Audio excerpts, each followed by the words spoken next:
Hi everyone, I am back safe, sound and enlightened after the wonderful Global Atheist Convention that happened just over the weekend on the 13th, 14th and 15th of April. I got lots of footage, lots of photos, met great people, but that's all coming up. I thought I'd do video installments, so you can watch a video on what happened on Friday night, and then what happened on Saturday, and then what happened on Sunday, and however you want to watch it will be up to you. Plus, I have too much to go through to fit into one video that won't bore you to tears. So, I've taken some quick notes. I will be referring to these because there is a lot to remember and to mention. So, if you see me reading off notes, you'll know why. So let's start with arriving there and the beginning of the convention on Friday night. So because I live in Queensland and the convention was held in Melbourne, which is in Victoria, I had to take a flight there. So I got up at 4 AM, which I would only do for Mr. Dawkins. I'm not a very good early riser.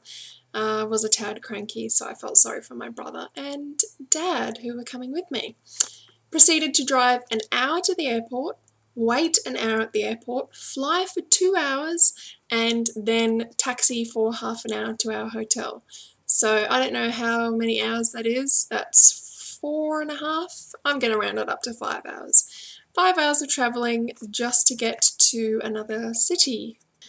Finally got to the hotel and had a nap because I was knackered, because poor little old me is not used to getting up at 4 in the morning. More so 10:30.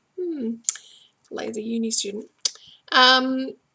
So yeah, had a nap, then went out and had lunch with a friend, and we went all over, well, not all over Melbourne, but we had a look at the city and the river.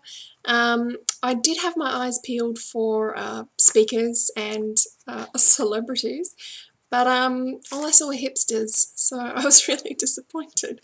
I thought I'd do a little bit of celebrity spotting, but alas, none of the speakers had arrived yet or didn't want to go out into the open, which I completely understand because they would be mobbed by people like me. So after lunch and a walk around the city, it was time to register. Now, luckily I was staying at the Hilton Hotel, which is not even across the road from the convention centre. You literally walked out the door and turned around and walked a little bit further, and that's the entrance to the convention. So that was excellent that I could do that. So yeah, went and got signed up. In a previous video that I mentioned, I had been upgraded to gold tickets, which was very exciting, so I lined up for them and stuck them on my lanyard and took quite a few photos of me just in absolute glee.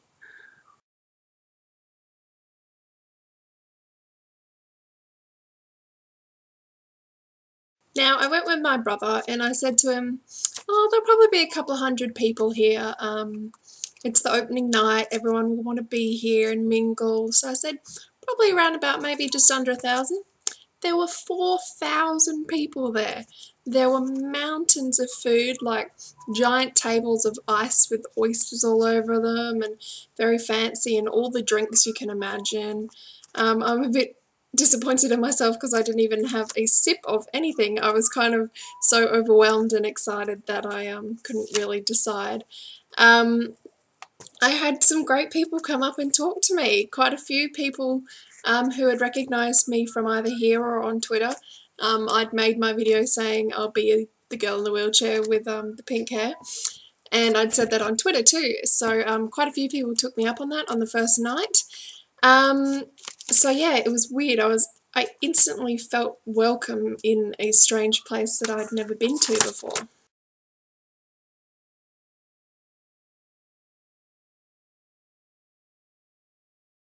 So yeah, then once all the chatting and food and drinks was over, I excitedly got into my gold seating, which was a great view. Just basically looked down not even down, on level with the speakers. Could see their faces and everything. It was amazing. David Nichols opened. He is the president of the Australian Atheist Foundation and the main organiser of the entire event. As I was sitting there and he was addressing everyone, I was kind of getting butterflies because I was so excited about the weekend to come and the performances that night. He then introduced Kylie Sturgis and Lawrence Long, and I chuckled quite a bit when Lawrence Long said one of his greatest feats was growing a beard as an Asian man. So yeah, obviously all throughout my videos I'll be posting photos, videos, all that kind of stuff, so you'll be able to see what these people look like that I'm talking about. So yeah, then they introduced the next comedian, who was Mikey Robbins.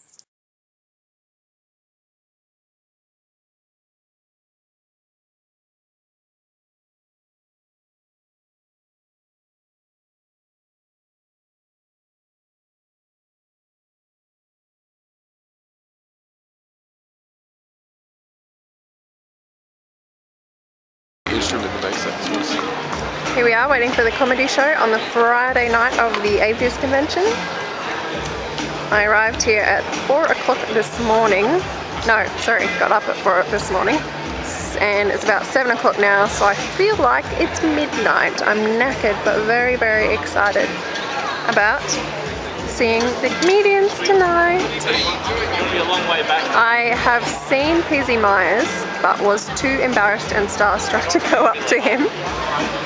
Thank you. I've met the lovely Jack Scanlon and have come across some Twitter friends, so that is awesome. Alright, more when the show begins.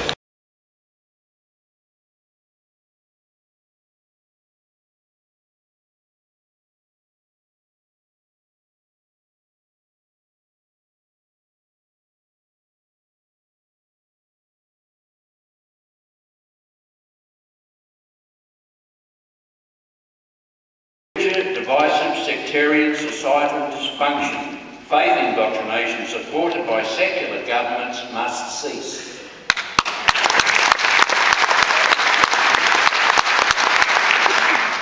Reason has exponentially increased human understanding about medicine, food production, electronics, engineering, transport and population-friendly political systems. It is responsible for bringing us down from the trees and placing people on the moon, where the Earth has for the first time been viewed from a completely new perspective.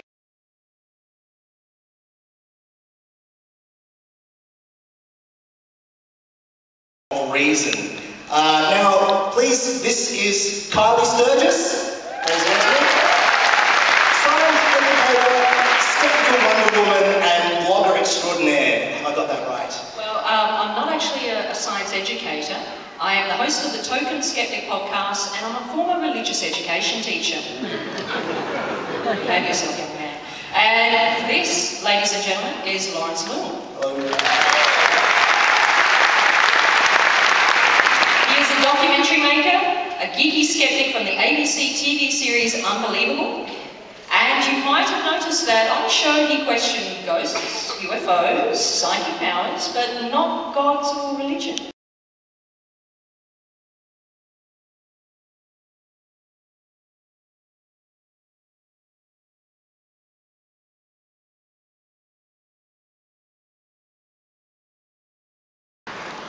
One thing though I think we all can agree on, believers and non-believers. Actually no, just us smart rational people. I thought about this, I came from Sydney today, I thought about this in the cab on the way to the airport. I thought about it in the cab on the way here tonight from the airport, as I'm in traffic in Melbourne, traffic in Sydney. People say there are big differences between Sydney and Melbourne. One thing, I think we can all agree on this, my friends. Unless your family are actually stick figures, take those fucking stickers off the back of your car window.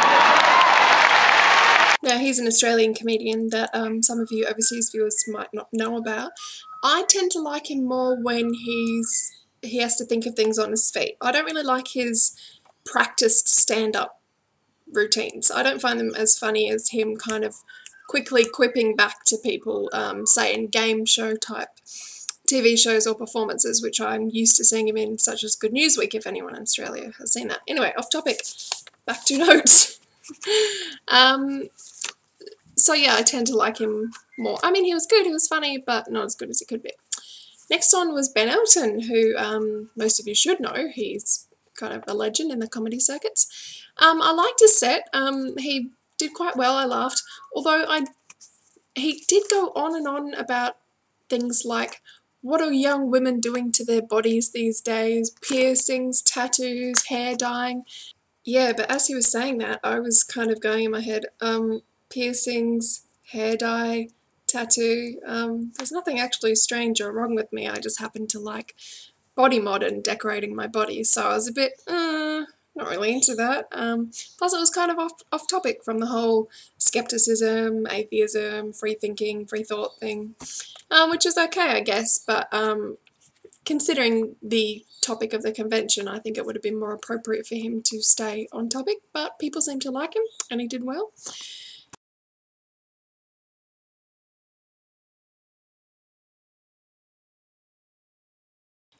Next up was one of my favourite performers of the entire convention, a young lady called Stella Young.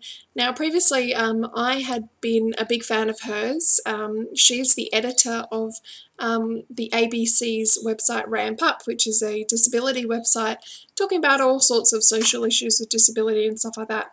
And I have to admit, I never was into that kind of, oh, I have a disability, I'm going to write about it type thing. But as soon as I was introduced to her articles, she changed my mind. So I've been talking to her on Twitter quite a bit and organising to meet up with her, which I did, but that's for future videos. Anyway, she did her stand-up routine and I was in tears of laughter, as was my brother, which is very strange because he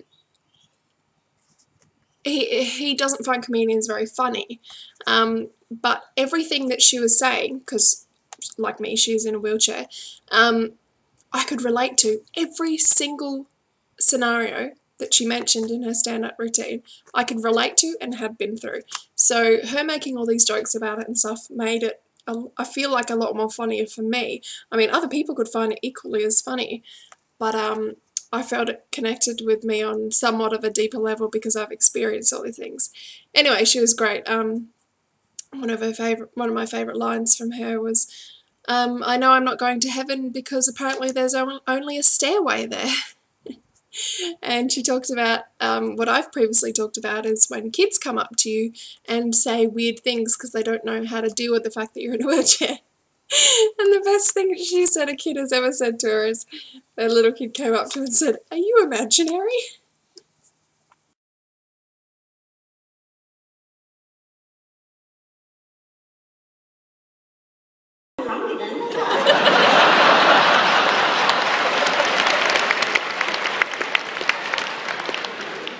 And if there even the term person with a disability I'm not a huge fan of, I think person with a disability makes it sound like my disability is something that I carry around with me. You know, like one day I might get halfway to work and go, oh, fuck, forgotten my umbrella and a disability. So after the wonderful Stella Young, who I suggest that you look up, I'll put some links down to some of her best stuff down in the description, was Jim Jeffries. If you don't know who Jim Jeffries is, he's quite, I'd say the word is controversial. His stand-up set was hilariously funny, very, very funny, but also, if you had fragile ears, very, very offensive. He did talk about dead babies a lot, the fact that they're all going to hell and stuff like that, and he also made quite a few very misogynist or sexist jokes. Now, a lot of the time the audience didn't know whether to kind of gasp or laugh, and there were arguments going on Twitter with the AtheistCon hashtag throughout his set that said that his stuff was misogynist and sexist, which it was, but on the other hand it is comedy, and he didn't mean it. A lot of what you say in jest in those comedy things are made up for effect, to get a laugh, to get a reaction. But a lot of people were complaining that he was going against what the convention stood for, which I can understand. I think the convention was there to unite people and stop sexism and stop this and stop that, rather than reinforce it through comedy and laughing at it. But Personally, it didn't offend me. I did find it quite shocking, but in the same sense, the kind of shock, and then your body releases a laugh because it's funny as well, but the laugh is kind of cathartic. So I wasn't upset by it, but I knew that quite a few people were. Maybe he should have chosen his audience a little bit better, but then on the other hand, he's a comedian, that's his job. He's there to shock and challenge people. So yeah, I'm kind of on the fence about it with regards to that.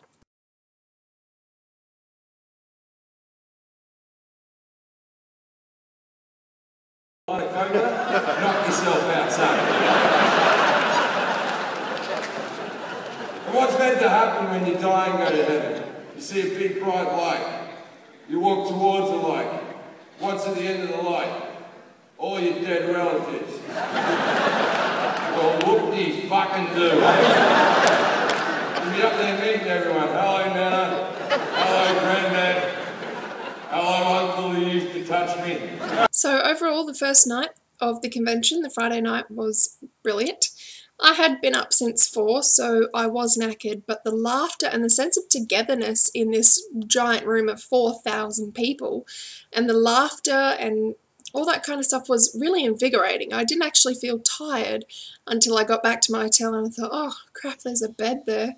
I should probably sleep because I'm up early the next morning too, but I didn't feel tired or kind of mopey while I was actually in the convention centre listening to the speeches, because the sense of camaraderie and togetherness was quite overwhelming and awesome. So yeah, I went back to my hotel room with a giant stupid grin on my face, excited for the next day's speakers and adventures, and I had no idea just how amazing the next 2 days would be. So keep your eyes peeled for more videos, as I'll be doing them in installments, because now that I'm back to real life, I actually have stuff to do and not much time to be talking into a camera about my fabulous time at the Atheist Convention. So yeah, stay tuned and there will be more to come. Thanks guys.